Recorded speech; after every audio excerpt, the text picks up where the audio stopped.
Hello and welcome to Module 2 of Linking Literacy and Assessment. We've talked last week about various informal assessments of reading and introduced ourselves. And by now you should have found a child that you are going to tutor for this class. So before we can assess the child and begin to tutor them, we need to make sure that we are picking out the correct assessments for them because you could have any type of reader from emergent, beginning, fledgling, or developing reader that could be found within the ages of 4 to 8 and that is struggling in reading. And you need to know exactly what tests to give them. So the way to do that this week is you're going to really be focusing on your textbook, the Developmental Literacy Inventory. This is actually basically a test booklet for you to assess a child that you are tutoring. It comes complete with instructions for you that you will read verbatim and different testing materials for the child that they will use as well. Now, the testing materials and the score sheets in this booklet are meant to be copied over and over again. So before you give these tests to the student, you make copies of everything and then you write on the copies. You don't want to write on the originals because you're going to give these tests again at the end of the class and you don't want to have ruined your materials.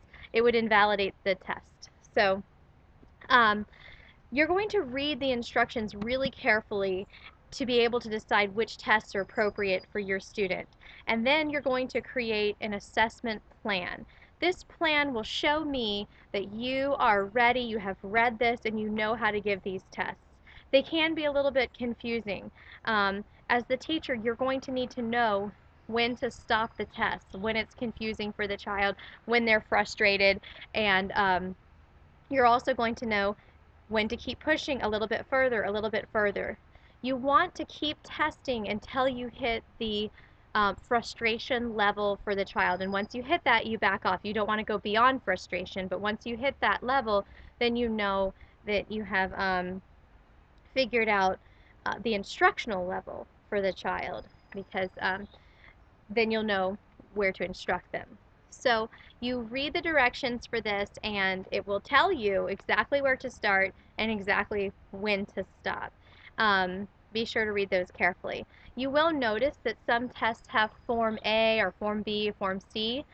What you may want to do is give Form A this time around and then give Form B the second time around.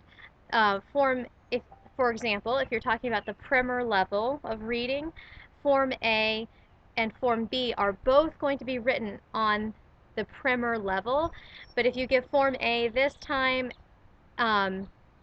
it'll have different words than Form B, so that when you test Form B, they haven't already memorized it from back when you gave it at Form A, and it would invalidate the test if they were taking the same exact test twice, only 10 weeks apart or 12 weeks apart. So be sure if you are going to give Form A to give Form B or Form C the following time.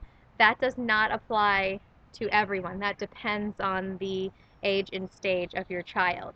So that's why I'm saying read these directions and then know what to do with your child. You may choose to add some tests that you found in this book. That's fine too, but be sure to do all of the ones that apply to your child from this book first. And that way you'll be sure to have tested everything. If you give the test from this book, if you have an emergent reader, you'll be testing all the areas of emergent reading. If you have a beginning reader and you follow the instructions, it'll test fluency and phonics and comprehension, vocabulary, and all of that. So be sure you give it all. Please just follow the directions exactly. You don't need to add your own words or try to make the tests different or more fun or more like a game. You can have a lighthearted attitude when you're giving them, and that is always helpful. Hide your timer under the desk so they don't see that. That's helpful too. But I don't want you to change up the tests in any way. I've had students in the past, like for the alphabet inventory, instead of having the children pick out the letters on the page as they're laid out, they put the letters in a bucket. So instead of having the children point to the letter and say what it is. They put letters in a bucket and have them pick it out. Well, actually, that's assessing something a little bit different, right? The letters in the bucket is a harder task. If you say find X, they're digging through, and it's a little bit harder than finding, what is this letter? And that's an X. See what I mean there? So when you change it, you're actually changing what you're assessing.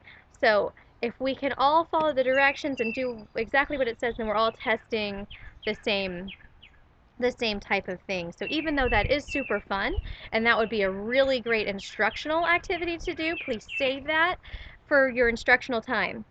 So make your plan, and you're going to tell me exactly what you're going to test, exactly what you're going to say, exactly what you're going to do, and what pages it comes from here, and when you're going to stop. And then you're going to turn that into me. I'm going to try to give you some really quick feedback on that. You'll notice that in this class I give a lot of feedback, so look for that in the rubric and in the comments section within the document, or in the feedback section from the professors. You'll see that that's going to help you then be able to turn around and give these tests, because your next assignment is going to be, to give these tests, and then you're going to be reporting back to me and sending in their results, and then writing about their results and making a plan for instruction. You can't plan your instruction without the proper assessments, so you need to have a really great assessment plan. I found that students who have a really strong assessment plan, it just really starts them off on the right foot for this class. So please have that ready and do that as well. Make sure if you're giving the emergent literacy assessments, once you give the very last emergent literacy assessment, it says if they get 50% or more correct, you need to move on to the pre-primer assessments. If they get fewer than 50% correct, then you need to give the emergent literacy 2 tests. So you're not done once you give the emergent literacy 1 test.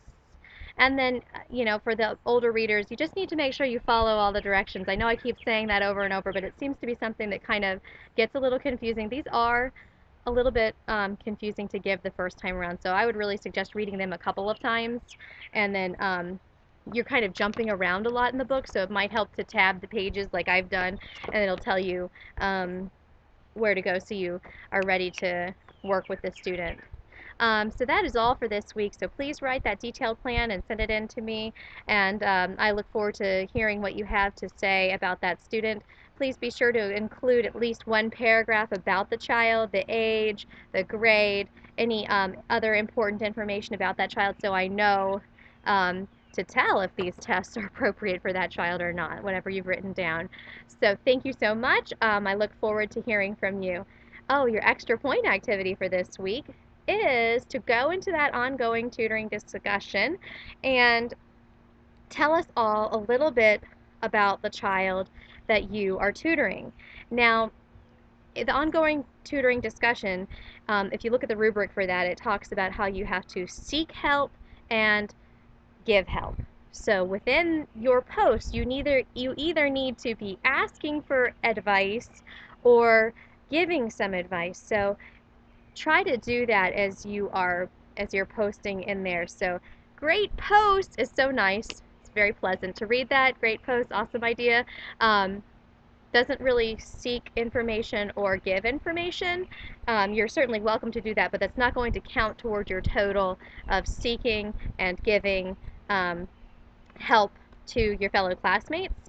So as you write about your student, maybe you could ask a question. I know we already had a student post in there already about their student has a special need, and does anybody have any information about that? So write about your student. Maybe you have a question, or maybe you found a great website to share that you'd like to share with everybody. That's all for this week. Have a wonderful week. I look forward to hearing from you. Please, if you have any questions, email me. That is the fastest way to get me. I usually can respond pretty quickly on email because it comes to my phone. If you have other questions, you're welcome to post them in the discussion forum, questions for the professor, or email me within Blackboard. If you email me within Blackboard, it doesn't come to me right away, doesn't notify me as quickly, so really the fastest way is email. And of course, if you would love to, I would love it if you would set up an appointment to talk with me via Skype or on the phone once or twice during the semester. That would be fine as many times as you need. So thank you so much. Have a great week. Talk to you soon.